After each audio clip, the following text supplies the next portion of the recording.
Hey everyone, I'm back, and today we're going to be talking about The Invisible Man. And this movie came out in 1933 and is directed by James Whale. And this is the same director as Frankenstein from 1931. And that movie I thoroughly enjoyed, and I do kind of love to some extent.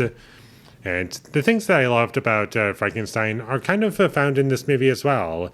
Not a lot of wasted time, which is pretty nice, and despite being an older movie, there's a lot about it that still works for me, and I love the design of the Invisible Man. And just like a very basic costume design, I think it's great. And as you all know, this movie is very influential. It's a classic character, and pretty much everyone knows who this character is. And there's even a remake that came out in 2020, starring Elizabeth Moss, directed by Lee Winnell.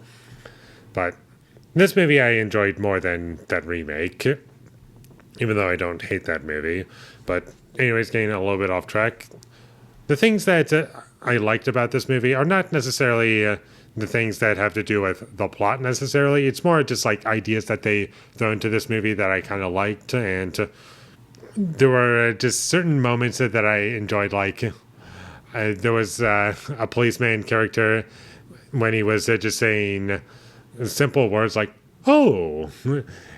It was really funny how he said it, and I do think that when you actually watch the movie, it's going to be really funny for you to watch, I feel. And the action scenes I kind of liked, and I found them to be somewhat creative in terms of what you can do with an invisible man. And without this character, I don't think the story would be nearly as compelling. And whenever they do show him being invisible, sure, you can figure it out, but I do find that to be somewhat part of the charm of the movie is that, yeah, it was the 30s. This was probably the best that they could do for the time. And while I haven't seen every single movie from the 30s, and I don't exactly know the exact limitations of what was actually possible, I feel as though it was done well enough, and it was used sparingly enough. And surprisingly, this movie is well shot. I could make out what was going on in every scene, and there's always intent, and it's always clear as to like what you're supposed to be seeing. And sure, there are a couple of stupid parts, and one big problem that I do have with this movie is that I do feel as though the Invisible Man, he is the villain of the movie, and I do find him to be way more interesting than any of the heroes in this movie, because I just don't really find any other character outside of the Invisible Man to be particularly interesting.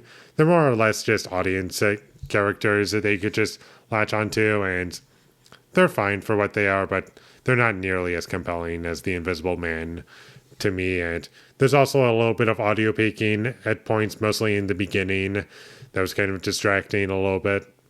And I also do like how the Invisible Man was portrayed as like his body is invisible, but his clothes aren't because he's wearing them, and he has to wear like so many things just to have a presence so people can see him.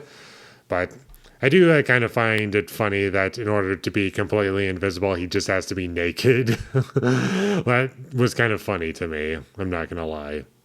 And just conceptually, what they do with that, I find to be very amusing. And one thing that's consistent throughout all of these Universal monster movies is that I do think they all have really great setups. Even the ones that I don't really care for all that much. I like the Wolfman, which I thought was fine overall, but the setup was much better than the whole film as a piece, I feel. Whereas this movie, it's a bit more consistent in that way. Not for the entire runtime, but the setup is the best part, and the third act I thought was good. I liked that portion of the movie. And there are also points in this movie where it did give you a good sense of paranoia at points, where you don't know if the Invisible Man is in every given scene, or like what's going on. Like, could he be here? Could he be there? And that was a good idea, and I thought it was handled well. And there's not a lot of wasted time in this movie. It just gets right to the point as to what you would want to see, and it just goes with it. And I think that's great in a movie like this. And that's about all I have to say about The Invisible Man from 1933. I thought it was very good. I really liked it. I would definitely watch it again. And just watching the Invisible Man character and his dialogue, he's kind of over the top, but I do feel as though that gives him a good presence in this movie.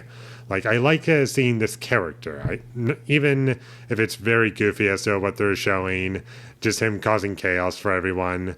I still like all that stuff. And he's the best part of the movie for sure. The rest of the characters, I don't really care for that much. And I also do like the Invisible Man's laugh. I think it's kind of creepy.